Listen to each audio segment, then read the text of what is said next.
అందరికీ నమస్కారం. ఇప్పుడు మన మహాభారతం యథార్థం అనే ఛానల్కి మరోసారి స్వాగతం. ఇప్పుడు మనం తర్వాత ఎపిసోడ్లోకి వెళ్దాం. మహాభారతంలోని ఉపాఖ్యానాలలో ప్రథమమైనది శకుంతలోపాఖ్యానం. ఇందులో భరతుని పుట్టుక, శకుంతలకి దుష్యంతునికి ఏ విధంగా వివాహమైంది, వారికి భరతుడు పుట్టిన తర్వాత ఏ విధంగా భరతుడు సామ్రాట్ అయ్యాడు, మధ్యలో శకుంతల ఎన్ని కష్టాలు పడింది, ఎన్ని అవాంతరాలను ఎదుర్కొన్నది అని ఈ ఉపాఖ్యానంలో వ్యాస మహానుభావుడు చాలా విపులంగా చర్చించాడు. ఈ చరిత్రనే కాళిదాసు గారు అభిజ్ఞాన శాకుంతలం అనే గొప్ప నాటకాన్ని రాశాడు. ఇక నన్నయ్య గారు అయితే ఈ ఘట్టాన్ని విపులంగా మనలాంటి సామాన్యుల హృదయానికి హత్తుకునేలా రాశాడు. ఇక దుష్యంతుడు. పౌరవాణం వశంకర దుష్యంతో నామ వీర్యవాన్ పృథివ్యాశ్చతురంతాయా గోప్త భరతసత్తమ. ఆది పరమము 68వ అధ్యాయం 3వ శ్లోకం. వంశంపాయనుడు ఇలా అన్నాడు: భరతశ్రేష్ఠ, పౌరవ వంశవర్ధకుడు తేజస్వి అయిన దుష్యంతుడు 4 సముద్రాలు సరిహద్దులుగా గల ఈ భూమండలాన్ని ఏలుతున్నాడు. ఇంకా అతడు 4 సముద్రాలచే చుట్టబడి ఉన్న ఈ భూమండలానంతా పరిపాలిస్తున్నాడు.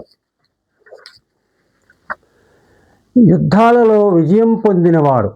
బ్రాహ్మణ క్షత్రియాది వర్ణాలతో నిండిన మ్లేచ్ఛ దేశాలు సరిహద్దులుగా గల ఈ భూమండలాన్ని శత్రుమర్దనుడై దుష్యంతుడొక్కడే రక్షిస్తున్నాడు. ఇక్కడ మనము దాటవేయకుండా ఒక్క శబ్దాన్ని వ్యాస మహర్షి ఎందుకు వాడాడు, దాని అర్థమేంటి అని మనం కొంచెం చర్చిద్దాం. ఏంటంటే, మ్లేచ్ఛ దేశాలు సరిహద్దులుగా ఉన్నవి. భారతదేశానికి ఉత్తరాన కానీ, తూర్పును కానీ, పశ్చిమాన కానీ మ్లేచ్ఛ దేశాలు సరిహద్దులకు ఉన్నంత వరకు దుష్యంతుడు జయించి పరిపాలించాడు. ఆమ్లేచ్ఛావధికాన్ సర్వాన్ సభుంక్తే రిపుమర్దన రత్నాకర సముద్రాన్ తాన్ చాతుర్వర్ణ్య జనావృతాన్. అది ఈ మ్లేచ్ఛ దేశాలు సరిహద్దులుగా గల ఈ భూమండలాన్నంతా ఏలాడని. ఎవరి మ్లేచ్ఛలు, వారి దేశాలంటే ఏవి? ఇక మ్లేచ్ఛ శబ్దానికి సంస్కృత భాషా నిఘంటువులు ఏమని అర్థం చెప్తుందంటే, మ్లేచ్ఛ శబ్దానికి a barbarian, a sinner, a wicked person. Telugu academy వాళ్ళు ప్రచురించిన నిఘంటువు మ్లేచ్ఛుడు అంటే నీచ జాతివాడు, పాపాత్ముడు, పాపి. నలంద వాళ్ళ విశాల శబ్దసాగర్ అనే సంస్కృత నిఘంటువు కూడా ఇదే అర్థాన్ని చెప్తుంది. అయితే అవి ఏ దేశాలు? ఒకసారి వారి వావి వరుసలు, ఆహారపు అలవాట్లు, వేష భాషలు వగైరాల ఆధారంగా ప్రస్తుతం ఆయా దేశాలు ఏవో మీరు కూడా ఆలోచించండి. కప్పలు తినడం, పాములు తినడం, బొద్దెంకిలు తినడం, జలగలు తినడం, ఇంకా అత్యంత అనాగరికమైన అలవాట్లున్న ఆయా దేశాలు సరిహద్దులుగా గల భూమండలాన్ని దుష్యంతుడు పరిపాలించడు. నన్నయ్య గారు అదే మాట ఏమంటాడంటే, ఆ దుష్యంతుడు అనంత సత్తుడు, సమస్త అశాంత మాతంక మర్యాదాలంకృతమైన భూవలయము ఆత్మాయత్తమై ఉండగా ఆదిత్యాంశ సమీర దుర్గమ మహోగ్రారణ్య దేశాలతో ఆదిక్షత్ర చరిత్రనీల ఆదిక్షత్ర చరిత్రనీల అజితుండై బాహువీర్యంబుడన్. సభాపరం 26వ అధ్యాయంలో 9వ శ్లోకం. సకిరాతకశ్చ చీనైశ్చ పృతః ప్రాగ్జ్యోతిషో అభవత్ అన్యైశ్చ బహుభిర్యోధైః సాగరాన్ ఉపవాసిభిః. ప్రాగ్జ్యోతిషపతి భగదత్తుడు కిరాతులు, చీనులు, సముద్రవాసులు మొదలగు చాలామంది యోధులతో కూడి యుద్ధం చేశాడు. వదిలేయండి, ఇక్కడ చీనులను నేరుగానే ప్రయోగించాడు వ్యాస భగవాన్ వారు. ఇక నన్నయ్య మాటల్లో ఇది ఆ దుష్యంతుడు అనంత సత్తుడని చెప్పాడు దుష్యంతుడి గురించి. ఒకనాడు ఆ దుష్యంతుడు వేటకు వెళ్ళి కణ్వాశ్రమంలోకి ప్రవేశిస్తాడు. నన్నయ్య గారి ప్రకారం అయితే అతనికి అక్కడ అనేక శుభశకునాలు ఎదురవుతాయి. శకుంతల ఎదురు కాగానే తాను దుష్యంతుణ్ణని, ఇలిలుడు రథంతరిల పుత్రుణ్ణని, నీవెవరవని అడుగుతాడు. కణ్వ మహర్షి ఏరి అని అడిగితే ఈ క్షణమయేగిరి కానకు పండ్లు తేర అని అంటాడు నాన్నయ్య. వ్యాసుడు గతాహ పితా మే భగవాన్ ఫలాని ఆహత్తం ఆశ్రమాత్, మా తండ్రి గారు ఫలాలు తేడానికి వనంలోకి వెళ్ళారు అని చెబుతుంది శకుంతల. అప్పుడు దుష్యంతుడు అడుగుతాడు, కణ్వ మహర్షి ఊర్ధ్వరేతస్సుడు అంటే బ్రహ్మచారి, బ్రహ్మచారికి నీవెలా పుత్రిక అవుతావు అని అడిగితే ఆమె ఏం చెబుతుందంటే, ఒకానొక మహర్షికి మా నాన్నగారు అయిన కణ్వ మహర్షి ఈ అమ్మాయి ఎవరు అని అడిగితే ఆయనకు మా నాన్నగారు చెప్పిన వివరాలు ఏం చెప్పారంటే, విశ్వామిత్రుడు ఘోరమైన తపస్సు చేస్తుండగా దేవేంద్రుడు ఆ తపస్సుకి వెరచి అంటే భయపడి మేనకనే అప్సరసని పిలిచి, నువ్వు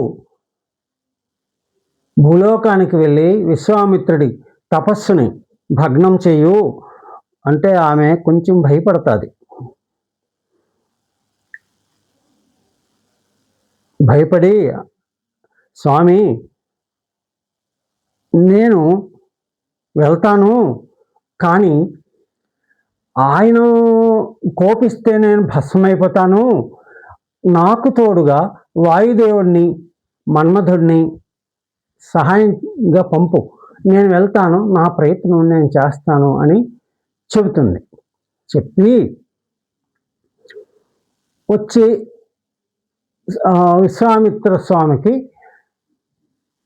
ప్రదక్షిణం చేసి నమస్కారం చేసి అక్కడ కొంచెం నాట్యం చేయడం లాంటి చేష్టలు చేస్తే అప్పుడు వాయుదేవుడు కొంచెం బలంగా వేస్తే ఆమె వస్త్రము తొలగిపోతుంది. అదే సమయంలో మన్మథుడు విశ్వామిత్రుని మనస్సులో కామ ప్రేరేపణలు వచ్చేటట్లుగా చేస్తాడు. అప్పుడు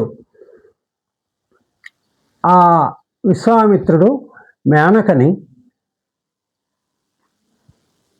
కోరిక తీర్చమంటే మేనక అంగీకరించుతుంది. కొన్నాళ్ళు వాళ్ళు కామోపభోగాలు అనుభవించిన తర్వాత మేనకకి శకుంతల పుడుతుంది. శకుంతల పుడితే అటు మేనక కానీ విశ్వామిత్రుడు కానీ ఆమె యోగక్షేమాలు చూడకుండా అక్కడే వదిలి వెళ్ళిపోతారు.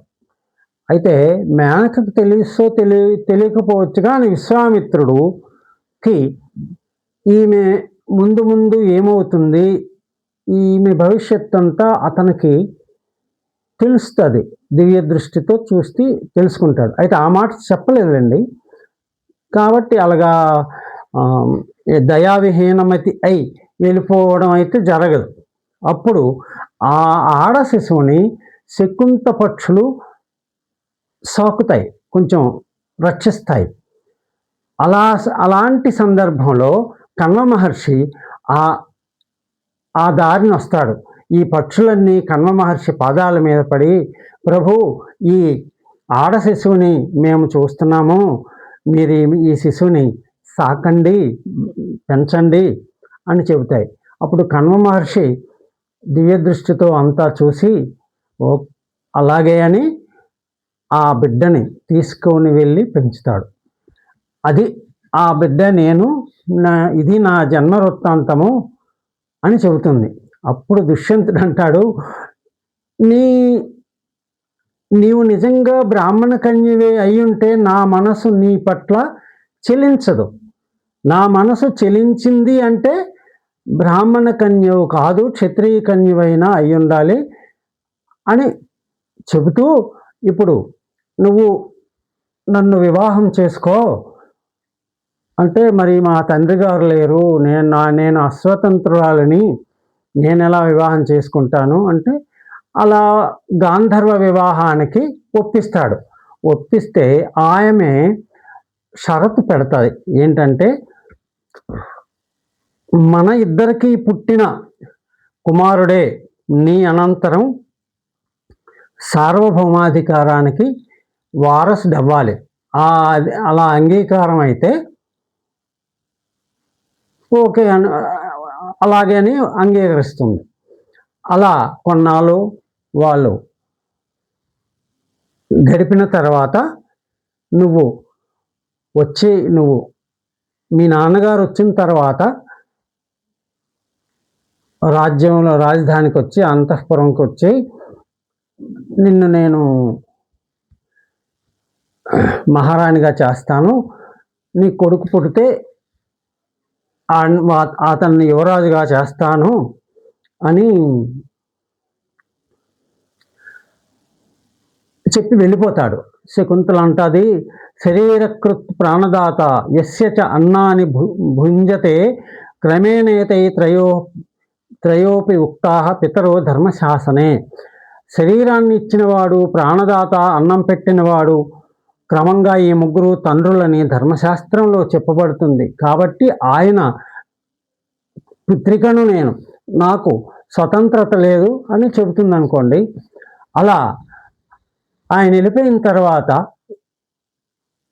శకుంతల గర్భం ధరిస్తుంది. గర్భం ధరించి 3 సంవత్సరాల కాలం పాటు గర్భాన్ని మోస్తుంది. 3 సంవత్సరాల తర్వాత ఒక మగబిడ్డని ప్రసవిస్తుంది. గర్భం సుషావ వామోరు కుమారం అమిత ఊజసాం త్రిషు వర్ణేషు పూర్ణేషు దీప్తానల సమజ్జితం రూపౌదార్య గుణోపేతం దౌష్యంతం జనమేజయ 3 సంవత్సరాలు పూర్తి కాగానే సుందరాంగి అయిన శకుంతల మిక్కిలి తేజస్సంపన్నుడై ప్రజ్వరిల్లుతున్న అగ్నివలే ప్రకాశిస్తున్న రూపం, ఔదార్యం మొదలైన గుణాలతో కూడి ఉన్న పుత్రుణ్ణి ప్రసవించింది. అతని మీద అప్పుడు అంతరిక్షం నుండి పూలవాన పడింది. దేవదుందుభులు మ్రోగాయి, అప్సరసలు నృత్యం చేశారు, తీయగా గానం చేశారు. అప్పుడు ఇంద్రుడు దేవతలతోనూ శకుంతలకు వినబడేటట్లుగా ఇలాగన్నాడు, శకుంతల, నీ పుత్రుడు చక్రవర్తి అవుతాడు. ఇతని పేరు మీదే భరత భూమి ప్రసిద్ధి పొందుతుందని చెబుతాడు. ఇతడు అశ్వమేధ యాగాలు చేస్తాడు, ఎంతో ప్రసిద్ధుడవుతాడు, వీరుడు అని చెప్తాడు. ఆ తర్వాత అతనికి సర్వదమనుడు అని అది నామసార్థక్యం. ఏంటంటే అన్నిటినీ దమించేసేవాడు, అంటే లొంగ తీసుకునేవాడు కాబట్టి సర్వదమనుడు అని పేరు పెట్టారు. అతనికి 12 సంవత్సరాలు వచ్చేసరికి శాస్త్రాలు, సర్వవేదాలు అధ్యయనం చేశాడు. ఇక ఎక్కువ కాలము పుట్టింట్లో ఉండడం సమంజసం కాదు కాబట్టి నువ్వు నీ భర్త దగ్గరికి వెళ్ళిపో అని మహర్షులను తోడిచ్చి పంపిస్తారు. కన్నీటితో పుత్రి దౌహిత్రులను వీడ్కొలుపుతాడు. కన్నీటితో కణ్వ మహర్షి వీడ్కొలుపుతాడు. ఈ తోడుగా వచ్చిన మహర్షులు శకుంతలను అంతఃపురం దాకా, రాజసభ దాకా తోడుగా వచ్చి వెనక్కి వెళ్ళిపోతారు. శకుంతల తాను ఫలానా అని, నీవు నా భర్తవు, ఇదిగో ఇతనే నీ కొడుకు, మమ్మల్ని ఇద్దరిని స్వీకరించు అని అడుగుతుంది. అప్పుడు ఏమని, నవాససాం నరా నరా రామానాం నాస్తాం స్పర్శస్తదావిధ శిశిరో ఆలింగ్యమానస్య స్పర్శ సూనోర్యథా సుఖ. అంటే నాకు తెలీదు అంటాడు దుష్యంతుడు. నువ్వెవరవో నాకు తెలీదు, నువ్వు అబద్ధం చెబుతున్నావు, వచ్చిన దారినే వెళ్ళు అని ఆమెను గుర్తించినట్లుగా సభలో మాట్లాడతాడు. ఆమె ఎన్నో చెబుతుంది. ఆమె ఎన్ని చెప్పినా ఆయన నువ్వు ఎవరో నాకు తెలియదు అంటాడు. ఇప్పుడు ఈ శ్లోకానికి అర్థం ఏంటంటే, కొడుకును కౌగలించుకునే తండ్రికి పుత్రస్పర్శ వల్ల కలిగినంత సుఖం వస్త్రాలను కానీ, స్త్రీలను కానీ, నీళ్లను కానీ స్పృశించడం వలన కలుగదు అని చెబుతుంది. దానికే నన్నయ్య గారు ఎంత బాగా చెప్తారంటే, విపరీత ప్రతిభాషలేమిటికి ఉర్వీనాథ, ఈ పుత్రగాత్ర పరిష్వంగ సుఖంబు సేకునము, ముక్తాహార కర్పూర సాంద్ర పరాగ ప్రసరంబు చందనము చంద్రజ్యోత్సయం పుత్రగాత్ర పరిష్వంగమునట్లు జీవులకు హుజ్జమే కడును శీతమే అని అంటే కూడా నమ్మడు. అప్పుడు శకుంతల చాలా బాధపడుతుంది. అంటూ వరం అంటుంది, వరం కోపశతాద్ వాపి వరం వాపీ శతాత్ క్రతు వరం క్రతుశతాత్ పుత్ర సత్యం పుత్రశతాత్ వరం. 100 నూతుల కంటే ఒక బావి శ్రేష్టమైనది, 100 బావుల కంటే ఒక క్రతువు శ్రేష్టము, 100 క్రతువుల కంటే పుత్రుడు శ్రేష్టము, 100 పుత్రుల కంటే సత్యం శ్రేష్టమైనది సుమా అని చెబుతుంది. ఆయన వింటేగా విండు. దీనికే నన్నయ్య గారు నుతజల పూరితంబు, చాలా ప్రసిద్ధమైన పద్యమే ఇది. నుతజల పూరితంబులకు నూతులు నూరిటి కంటే సునృతవ్రత ఒక బావి మేలు, మరి బావులు 100 కంటే ఒక్క సత్క్రతువది మేలు, తత్క్రతు శతంబున కంటే సుతుండు మేలు, తత్సుత శతంబున కంటే ఒక సూనృత వాక్యము మేలు చూడగన్ అన్నినా కూడా ఆయన విండు. అప్పుడు చాలా బాధపడుతూ,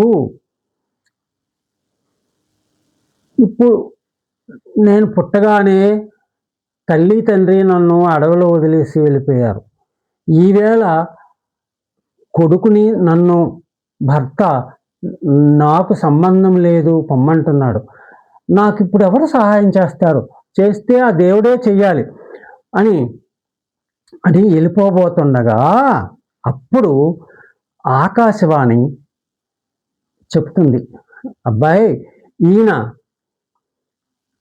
నీ కొడుకే, ఈమె నీ భార్యే, నువ్వు వీళ్ళని భరించు, వీళ్ళని నువ్వు భరించి ఇతనికి భరతుడనే పేరు పెట్టు, ఇతని పేరు మీదే ఈ భూమి భరత భూమిగా ప్రసిద్ధి అవుతుంది అని చెబుతాడు. చెబితే అప్పుడు దుష్యంతుడు అంటాడు, శకుంతల అన్నీ నాకు తెలుసు, నువ్వు గాంధర్వ వివాహం చేసుకున్నప్పుడు వీళ్ళెవ్వరూ లేరు, మనం మాత్రమే ఉన్నాము.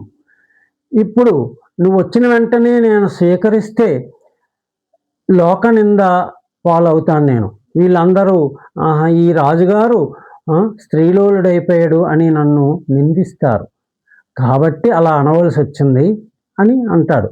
ఇక్కడ కాళిదాసు గారు ఒక అద్భుతమైన కల్పనను జోడించారు. ఎలాగంటే, వెళ్ళిపోతూ గాంధర్వ వివాహం అయిన తర్వాత వాళ్ళని వెనక్కి వచ్చేస్తూ ఒక అంగుళీకం ఇస్తాడు, అదే అభిజ్ఞానం గుర్తు. ఆ అంగుళీకం పేరుని అభిజ్ఞాన శాకుంతలం అనే పేరు కూడా నాటకానికి పెట్టారు. అయితే ఇప్పుడు నువ్వు వచ్చిన తర్వాత నాకు సభలో ఈ అంగుళీకం చూపించు గుర్తుగా అని ఇచ్చెళ్తాడు. సరే అని ఆ అంగుళీకాన్ని చేతికి పెట్టుకుంటుంది. పెట్టుకున్న తర్వాత రాజసభకు వస్తూ మధ్యలో దాహం వేస్తే నదిలో మంచినీళ్ళు తాగుతాడు. అప్పుడు ఆ అంగుళీకం నీటిలో జారిపోతుంది. మరి అతను ఇచ్చిన అంగుళీకం చూపించలేకపోయింది కదా సభలో, కాబట్టి దుష్యంతుడు నువ్వెవరో నాకు తెలియదా అనడము సమంజసమే అని కాళిదాసు గారు ఎస్టాబ్లిష్ చేశారు. సో అది ఆ తర్వాత అంతఃపురంలోని భార్యాపుత్రులను తీసుకుని వెళ్తాడు దుష్యంతుడు. తల్లి రథంతరికి పరిచయం చేస్తాడు. ఆ తల్లి ఆశీర్వదిస్తుంది. అనంతరం భరతుని చేత గోవితతము అనే అశ్వమేధ యాగాన్ని చేయిస్తాడు.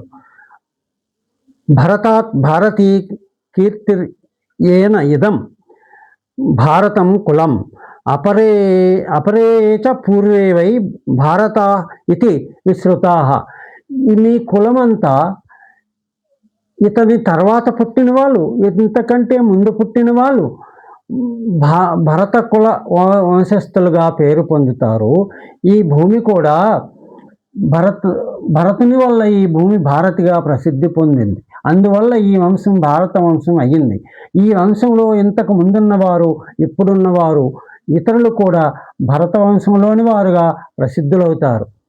సో ఆ విధంగా మనకి భారతదేశం అనే పేరు వచ్చింది. అయితే మనకున్న దురదృష్టం ఏంటంటే అక్కడ శ్రీరాముడు కట్టిన వారధి ఉంటుంది. శ్రీరాముడు ఉన్నాడంటే నమ్మం. సముద్ర గర్భంలో ద్వారక ఉంటుంది, అది కృష్ణును నిర్మింపజేశాడు. కానీ ఇప్పటికీ ఆ ద్వారక ఉన్నా కూడా శ్రీకృష్ణుడు ఉన్నాడంటే నమ్మం. ఇప్పుడు భరత భూమికి భారతదేశం అని పేరు ఉంది, కానీ ఆ భరతుడు ఉన్నాడు, ఆ వంశంలో వాళ్ళే పాలించారంటే నమ్మం. ఎందుకంటే గత 100-150 సంవత్సరాలుగా మన సంస్కృతిని బలవంతంగా మరిపింపజేసే పాలకుల వల్ల. సో మీరు కూడా ఆలోచించండి, ఎంతవరకు ఆ అంధ సంప్రదాయాన్ని అనుసరించడం సమంజసమో ఆలోచించండి. ఇక మీరు మన ఛానల్ని సబ్స్క్రైబ్ చేయండి. వర్త్ అనిపిస్తే మీ బంధుమిత్రులకు ఫార్వర్డ్ చేయండి, లైక్ చేయండి, కామెంట్ కూడా పెట్టండి. ఎలాంటి కామెంట్ పెడితే నన్ను నేను సరిదిద్దుకోవడానికి, సంస్కరించుకోవడానికి, మరింత ఇంప్రూవ్మెంట్కి అవకాశం ఉంటుంది. నమస్తే, సెలవు.